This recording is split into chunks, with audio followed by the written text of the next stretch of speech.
क्या हाल चाल है? उम्मीद करते हैं कि आप खैरियत से होंगे और हमारी दुआ है कि आप हमेशा खुश रहें, हंसते और मुस्कुराते रहें और इसी तरह मैं अपना प्यार दिखाते बिल्कुल रहें। जी, मेरा नाम मुअज़्ज़म अली। मैं हूं तारक महमूद। मेरा नाम मोहम्मद यूसुफ। तो आज हम जिस वीडियो पर रिएक्ट करने जा रहे हैं, वीडियो का टाइटल है petrol will become cheaper by rupees 950, government will get it by 1 lakh rupees 9.50। Crore burden. तो मतलब पेट्रोल जो है बहुत सस्ता होने जा रहा है इंडिया में, हाँ। तो पाकिस्तान में महंगा होने जा रहा है। देखते हैं वीडियो और अपना रिव्यू पर देंगे। कौन ऑन करते हैं? 1 2 3 स्टार्ट। नमस्कार and welcome you to world affairs. मैं प्रशांत धवन। नाउ भारत सरकार ने एक बहुत ही बड़ा फैसला लिया है। एक ऐसा फैसला जिससे बिलियंस ऑफ डॉलर्स का बर्डन आ जाएगा गवर्नमेंट पर, मगर फिर भी गवर्नमेंट ने यहाँ पर डिसाइड किया है कि people are most important for us, और इसी वजह से सरकार ने जो एक्साइज ड्यूटी है जो लगाई जाती है पेट्रोल पर, डीजल पर, ये 8 रुपये और 6 रुपये कम कर दी है। इसका रिजल्ट आपको ये दिखेगा कि हर जगह पेट्रोल 9.5 रुपये आराम से सस्ता हो सकता है। हाँ, ये अलग बात है कि अगर मान लो कोई राज्य है, कोई यूनियन टेरिटरी है, ये बेनिफिट लोगों तक पहुंचाई ही ना, वो सोचे कि थोड़ा बहुत अपना रेवेन्यू अभी के लिए सही कर लेते हैं, वो अलग बात है। मगर हर राज्य में आराम से 9 9.5 रुपये आराम से पेट्रोल सस्ता हो सकता है। यहाँ पर आप देख पाओगे, हमारी वित्त मंत्री की ट्वीट है, we are reducing central excise duty on petrol. इसका इम्पैक्ट आपको ये दिखेगा कि this will reduce the price of petrol by 9.5 per litre and diesel by 7 rupees per litre. इसका झटका सरकार को कितना लगेगा? तो यहाँ पर वित्त मंत्री ने लिखा है कि it will have a revenue implication of 1 lakh crore rupees for the government. मतलब कि रफली आप कह लीजिए सरकार ने इस एक निर्णय से 12 से लेकर 13 बिलियन डॉलर्स खर्च दिए हैं ताकि आम जनता को कुछ रिस्पाइट मिले। और इससे आप देखेंगे भी कि इंडिया की जो ज्यादातर स्टेट्स हैं, यहाँ पर पेट्रोल के दाम 100 रुपए से नीचे पहुंच जाएंगे। अब यहाँ पर आप देख पाओगे, ये स्टेट वाइज लिस्ट है इंडिया में कि पेट्रोल के प्राइसेस कितने चल रहे हैं स्टेट के हिसाब से। बिहार में थोड़े ज्यादा, अभी 116 रुपए पर लीटर के हिसाब से यहाँ पे लोगों को कुछ रिस्पाइट मिलेगी, मगर फिर भी पेट्रोल के दाम ज्यादा रहेंगे। आसाम में 100 रुपए से कम हो जाएंगे, गुजरात में कम हो जाएंगे, हरियाणा, हिमाचल प्रदेश, झारखंड, जम्मू कश्मीर, कर्नाटका में भी 100 के आसपास का ही रहेगा मामला। मगर पंजाब, उत्तराखंड, इवन दिल्ली, ये सब जो स्टेट यूनियन टेरिटरीज हैं, मोस्ट प्रोबेबली यहाँ पे आपको पेट्रोल के दाम 100 रुपए से कम दिखेंगे। मगर हाँ, यहाँ पर मैं ये मेंशन कर दूं कि हमारी वित्त मंत्री ने भी ये साफ बात बोली है कि मैं रिक्वेस्ट करती हूँ सारी स्टेट गवर्नमेंट्स को, सबको, कि ये जो हमने छूट दी है ये कॉमन मैन तक ये रिलीफ पहुंचाओ। इससे अपना जो बजट है, अपना जो यहाँ पर रेवेन्यू सिस्टम है, उसको ठीक करने में मत लग जाना। नाउ इस ट्वीट के नीचे आप देखोगे एक और बहुत ही बड़ा निर्णय ये है सरकार का कि जो गैस सिलेंडर है इस पर भी 200 रुपए की सब्सिडी देगी सरकार। ये ऑफ कोर्स दिया जाएगा उन 9 करोड़ बेनिफिशियरीज को जो आती हैं प्रधानमंत्री उज्ज्वला योजना के अंडर, और इससे भी सरकार को हर साल 6100 करोड़ रुपए का झटका लगने वाला है। तो ओवरऑल पूरे पैकेज की अगर मैं बात करूं, अभी कुछ और चीजें भी हैं यहाँ पर, वो भी काफी बड़े निर्णय हैं। सरकार ने आराम से यहाँ पर 17 से लेकर 18 बिलियन डॉलर्स ऑल टुगेदर खर्च दिए हैं इन्फ्लेशन को रोकने के लिए। क्योंकि देखो, पेट्रोल डीजल के दाम ये कम करना बहुत इंपॉर्टेंट है। ऑब्वियसली आम आदमी तो पेट्रोल परचेज करता है, मगर पेट्रोल डीजल के दाम से ही आप अगर देखो तो बाकी चीजों के जो प्राइसेस हैं ये भी कम होते हैं, बढ़ते हैं। अगर पेट्रोल डीजल महंगा होगा तो ट्रक्स ज्यादा चार्ज करेंगे ट्रांसपोर्टेशन का, ब्रेड, दूध, सब्जियां, सब कुछ अपने आप महंगी होती रहेगी। और सरकार के लिए बहुत ही ज्यादा इंपॉर्टेंट है कि देश में जो इन्फ्लेशन है इस साल ये 5.7% से कम रहे। This is very important. मगर सरकार का जो टारगेट है, आरबीआई का जो टारगेट है इन्फ्लेशन को काबू में रखने का, ये टारगेट अभी के लिए कंट्रोल में नहीं आ पा रहा। इंडिया में इन्फ्लेशन आप अगर देखो तो 7.5 के आसपास घूम रही है। और हालांकि मैं यहाँ पर मेंशन करूंगा, ग्लोबली हम लोग हर जगह इन्फ्लेशन देख रहे हैं। इन्फ्लेशन हर जगह आपको दिखेगी। टर्की में 70% है, ईरान में 35%, श्रीलंका में 30% के आसपास है, रशिया में 17% से भी ऊपर है, यूक्रेन, पाकिस्तान में 13% से ऊपर इन्फ्लेशन है। इन सब कंट्रीज में अभी इन्फ्लेशन आप बढ़ती हुई देखोगे। इवन जो डेवलप्ड कंट्री है, यूएसए में आप अगर देखो इन्फ्लेशन आपको 8.30 मिलेगी। इवन यूके में जो इन्फ्लेशन है ये आपको मिलेगी 9% के आसपास। तो दुनिया भर में आज के समय इन्फ्लेशन का जो मेन कारण है वो है तेल के बहुत ज्यादा दाम, कच्चे तेल के दाम बढ़ चुके हैं। और अमेरिका में तो इसको काफी बार बाइडन इन्फ्लेशन भी कहा जाता है, इसको बाइडन इन्फ्लेशन भी कहते हैं। अब एक नया वर्ड इन्होंने बना दिया है, बाइडन इन्फ्लेशन। और बाइडन इन्फ्लेशन भी पता है क्यों बनाया है? कई अमेरिकन इस बात को लेकर थोड़ा सा चिढ़ गए कि जब भी जो बाइडन से पूछो कि महंगाई 40 साल में सबसे ऊंचे स्तर पे पहुंच चुकी है, बाइडन कहते हैं कि यह सब गलती है पुतिन की। अगर पुतिन यूक्रेन पे अटैक ना करते, वॉर स्टार्ट ना करते, तो ये सब ना होता। जबकि देखिए आज के समय कई जियोपॉलिटिकल एनालिस्ट, कई रिपोर्ट्स ये क्लेम कर चुकी हैं कि यूएस भी वॉर को रोकने के लिए कुछ नहीं कर रहा। ये भी जिस तरीके से आर्म कर रहे हैं यूक्रेन को और डॉलर छाप रहे हैं, बिलियंस ऑफ डॉलर्स उठाकर बस यूक्रेन को दे रहे हैं ताकि रशियंस को और अटैक करे, वॉर और जरा बेटर हो जाए। तो इस सब की वजह से कई अमेरिकन्स ने कहा है कि ये पुतिन की गलती नहीं है, ये बाइडेन की नीति अजीब सी थी। This is not Putin inflation, this is Biden inflation. और मैं आपको ये बता दूं, ये वॉर जितनी लंबी चलेगी आप देखोगे अभी महंगाई और बढ़ेगी दुनिया भर में। कई देश अफ्रीका में, एशिया में कोलैप्स कर सकते हैं या फिर कोलैप्स करने की कगार पे आ सकते हैं। इंडिया के साथ ऑफ कोर्स ऐसा बिल्कुल भी नहीं होगा, मगर हम अभी ट्रबल में हैं। We are not fine right now. देश के काफ़ी फेमस जर्नलिस्ट और इकोनॉमिस्ट हैं स्वामीनाथन अय्यर साहब, इन्होंने रिसेंटली ये कहा था कि हमारा हाल श्रीलंका, पाकिस्तान जैसा नहीं होगा। इन कंट्रीज़ का हाल अभी और बदतर होना इन द नियर फ्यूचर, मगर we are certainly in trouble. जो हमारा टारगेट है इन्फ्लेशन का, इन्फ्लेशन उससे ऊपर जारी है। इससे इवेंचुअली आम आदमी की जेब को चोट पहुंचेगी। आम आदमी डिमांड कम क्रिएट करेगा, वो परचेज कम करेगा मार्केट में। फिर बाकी जो इंडस्ट्रीज है, ऑटो इंडस्ट्री, उसके अलावा वेरियस और हमारी इंडस्ट्रीज है, सर्विस सेक्टर है, इसको भी नेगेटिव इम्पैक्ट यहाँ पर झेलना होगा। मगर सरकार इन्फ्लेशन कंट्रोल करेगी कैसे? आपने कभी सोचा है? अपने आप में कितना बड़ा चैलेंज लगता है, क्योंकि आप जेन्युइनली एक बार सोच कर देखिए, दुनिया भर में कच्चे तेल के प्राइसेस बढ़ रहे हैं, रॉ मटेरियल के प्राइसेस बढ़ रहे हैं, एवरीथिंग इज बिकमिंग एक्सपेंसिव। ऐसे टाइम में कैसे भारत सरकार इंडिया की जनता को सेव करके रखेगी इससे? How will they do it? देखिए यहाँ पर बलि चढ़ाई जाएगी फॉरेन एक्सचेंज रिजर्व्स की। अब आपको मैं एक बात बताता हूँ, आप यहाँ पर देख पाओगे ये इंडिया के फॉरेन एक्सचेंज रिजर्व का ग्राफ है। यहाँ पर आप देख पाएंगे 2012 के आसपास इंडिया के फॉरेक्स रिजर्व रफली आप कह सकते हैं 340-350 बिलियन डॉलर के आसपास थे। फिर 2014 के आसपास ये जो रिजर्व है ये 370-380 बिलियन डॉलर का हुआ। उसके बाद हमारा विदेशी मुद्रा भंडार बढ़ता गया। एक बार को आके हमारे पास 620-625 बिलियन डॉलर के आसपास भी फॉरेन एक्सचेंज रिजर्व थे। तब से हम देख रहे हैं गिरावट स्टार्ट हो चुकी है और यहाँ पे आप देखोगे अभी इन द फ्यूचर और गिरावट होगी।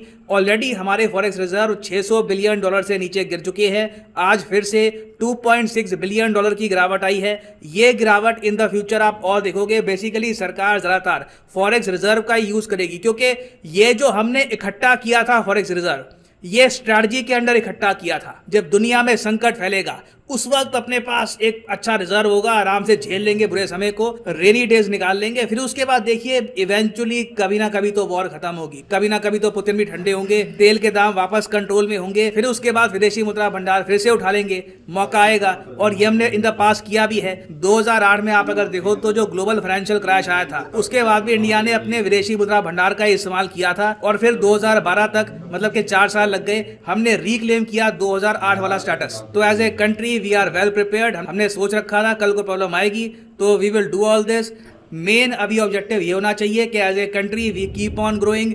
इन्वेस्टर्स के लिए इंडिया अट्रैक्टिव रहे, जो रहेगा भी। और जब ये दुनिया भर में आर्थिक संकट जो खड़ा हो गया है, जब ये खत्म हो जाएगा, India will emerge as a stronger economy as well. Now finally मैं यहाँ पर आपसे एक क्वेश्चन पूछूंगा जिसका आंसर मैं आपको दूंगा नहीं, इसके बारे में आपको पता होना चाहिए। क्वेश्चन यहाँ पर ये है कि वो कौन सा अंतर्राष्ट्रीय संगठन है जिसने रिसेंटली 30 बिलियन डॉलर का फंड बनाया है फूड क्राइसिस से निपटने के लिए। ये यूक्रेन वॉर के बाद ये सब किया गया है। तो आपको बताना ये सब किसने किया है। Option A World Bank, option B Asian Development Bank, option C BRICS bank या फिर ऑप्शन डी यूरोपियन यूनियन।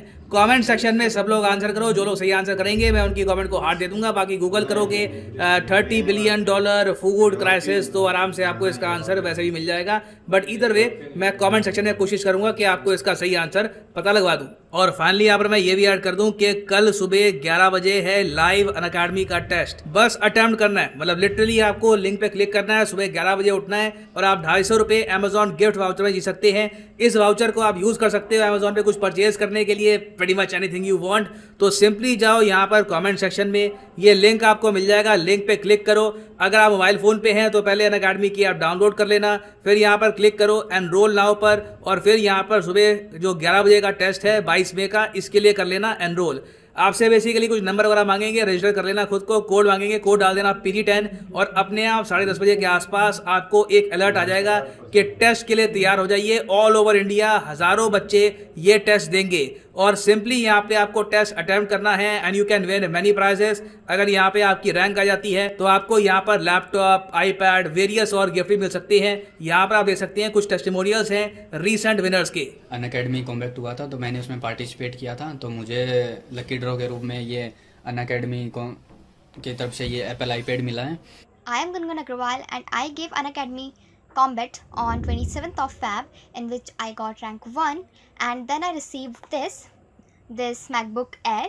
तो कल सुबह 11 बजे टेस्ट होगा। I wish you all luck and attempt the test tomorrow. इसी नोट के साथ यह वीडियो का thank you for listening and as always God bless you all. और जो हालात चल रहे हैं यूक्रेन और रशिया की वार के वजह से पूरी दुनिया जो है वो इन्फ्लेशन फेस कर रही है।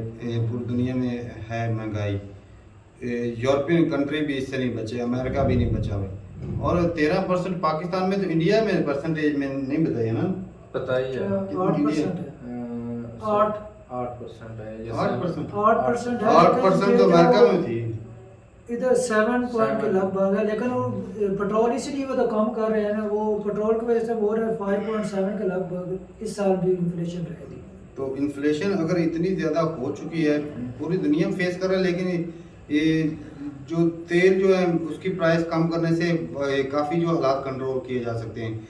अगर पाकिस्तान की बात करें तो खान साहब ने भी आवाम को जो है ना वो रिलीफ दिया था, लेकिन उसका हमारे मुल्क पर तो बढ़ली जो है वो असल में पता कि यूसुफ हमारे पास इतने पैसे नहीं थे। पाकिस्तान के पास उस वक्त इमरान खान के दौर में थे तकरीबन 19-20 बिलियन या 15 थे। अब अभी 9 बिलियन पड़े।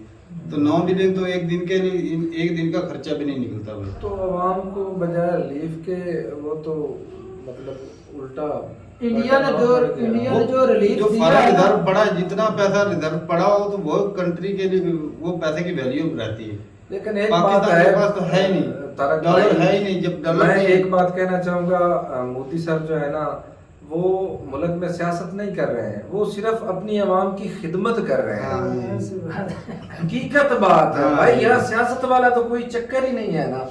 देखो वो जितना मुमकिन हो सकता है उतना ही अपनी आवाम के लिए रिलीफ दे रहे हैं, उतना ही दे रहे हैं। तो सही बात अब ये कितना बर्डन अच्छा, बनना है। फिर भी तारक भाई, ये पाकिस्तान के अंदर पेट्रोल फिर भी उसको- सस्ता है, क्योंकि नहीं, उन्होंने अनुवाद- रिजर्व भी किया हुआ है, डिस्काउंट पर भी लेते हैं, लेकिन फिर भी उधर पेट्रोल महंगा। हमारे यहाँ रिजर्व भी नहीं है, लेकिन हम बाहर से रिफाइंड हुआ लेते हैं, लेकिन फिर भी हमारे यहाँ पेट्रोल सस्ता है उनकी निस्बत हो। क्या वो ज्यादा पर टैक्स वसूल कर रहे हैं? कैपिटा इनकम भी तो देखो ना।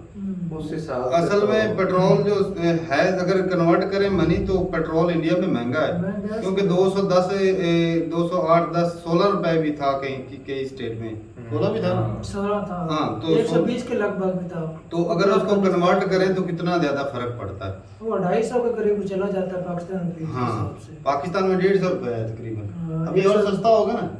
नहीं। सस्ता नहीं, अभी और महंगा होगा, और महंगाई की वजह से कुछ इन्फ्लेशन तो- भी बढ़े, मिल ही नहीं रहा पेट्रोल हमारे यहाँ। हाँ, वो दे कुछ- 1000 के ऊपर नहीं कहते हैं, देनी नहीं, क्योंकि पेट्रोल ने बढ़ जाना है, और जो उन्होंने स्टोर किया उसकी हिसाब से पर लीटर के साथ उनको बहुत ज्यादा मुनाफा होने वाला है। सही बात है। इन्फ्लेशन बढ़ रही है इधर उधर। तो सही बात है, हर चीज महंगी हो रही है और गंदुम तो महंगी और हो जाएगी अभी।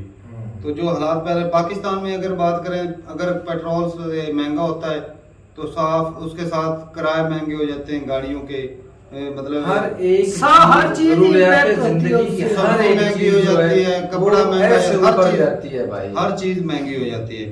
तो लेकिन उसके अपोजिट जब कम रेट होता है उस बात तो कोई कम नहीं करता, अदल कोई बदल भाई नहीं कमी किया। नहीं अच्छा, हमारे सिस्टम है कि सर्दी में ना जो दूध होता है ना वो सस्ता हो जाता है, लेकिन मैंने ये देखा मौसम के एक बार जो गर्मी में दूध की जो रेट चला जाता है ना, वो सर्दी आने पे भी और स्टेबल रहता है, वहीं पर रुक जाता हाँ, है। रुक जाता है। और क्योंकि अब सर्दी के अंदर ज्यादा दूध जो होता है भैंसें ज्यादा देती हैं, और जिस चीज की वाफर मिकदार हो जाती है ना उसकी ना वैल्यू, मतलब उसका रेट कम होता है। लेकिन और सर्दी में भी अंदर रेट कम तो नहीं होता, मतलब स्टेबल हो जाता है। स्टेबल एक जगह पर रुक जाता है। हर साल महंगाई बढ़ रही है, अगले इसलिए साल कम नहीं होता, अगले भाई साल साहब, जब गर्मी कम आती है तो फिर नहीं महंगा होता। मजीद हो फिर जाता है। और महंगा 2-4 होता रुपए है, बढ़ते ही होता है। है। तो ये ऐसा सिस्टम है। तो भाई बहुत अच्छा किया नरेंद्र मोदी ने जो अच्छा, अपने ये स्टेप तारक भाई काम को- मेरे जेहन के अंदर एक सवाल, ये रिलीफ स्टेप किया। तब लेना चाहिए था जब इनको डिस्काउंट पर क्रूड ऑयल मिलता था तब तो इन्होंने नहीं सस्ता किया। भाई साहब अब मुल्क की हालात खराब हो रहे हैं ना, इंटरनेशनल महंगाई बहुत बढ़ गई है ना, इन्फ्लेशन को कंट्रोल करना इन्फ्लेशन चाहते को हैं। कंट्रोल करने के लिए किया गवर्नमेंट है। पर तो वो बर्डन लोग बनेगा। जितनी लेकिन महंगाई थोड़ा हो सा जाती है, मेरा मानना ये भी है लोग कि सड़कों पे निकल जिस आते तरह हैं। हमारे इलेक्शन करीब आ रहे हैं, हुकूमत ज्यादा सब्सिडी दे रही है, इंडिया के अंदर भी तो इलेक्शन है सर, तो उस वजह से दे रहे हैं।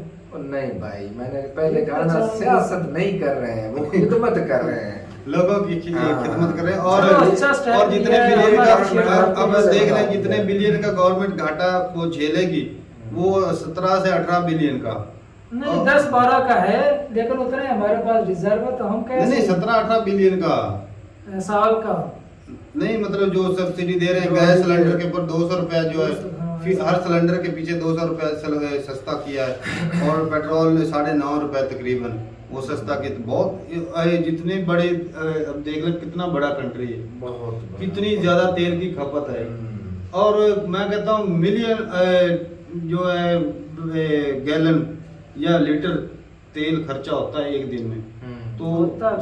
9.5 रुपए के हिसाब से लगा तो कितना ज्यादा जो तो है, भाई पॉइंट एक के अंदर दिन का। कम या ज्यादा हो जाए ना रेट, तो वो बहुत ज्यादा फर्क पड़ता है। फर्क पड़ता है। पॉइंट जो कर ये तो पैसों के अंदर हो रहा है। बहुत फर्क है भाई, बहुत फर्क इतना। तो ठीक है भाई, बहुत बढ़िया था और मुबारक हो भाई आप लोगों को। हाँ। और आपकी कुछ तो आराम सुकून आएगा अब जिंदगी और मैं में। सोच रहा था कि इंडिया के पास तो 600 बिलियन थे, तो उन लोगों ने अपनी आवाम को रिलीफ दे ली। दे दिया। पाकिस्तान के पास तो खजाने में सिर्फ 8 से 9 बिलियन बचे हैं। हाँ। अब अगर वो भी खर्च कर दें तो क्या होगा, डॉलर 300 के ऊपर जाएगा। तो ठीक है, मिलते हैं नई वीडियो के साथ, तब तक के लिए इजाजत दें। अल्लाह हाफिज़।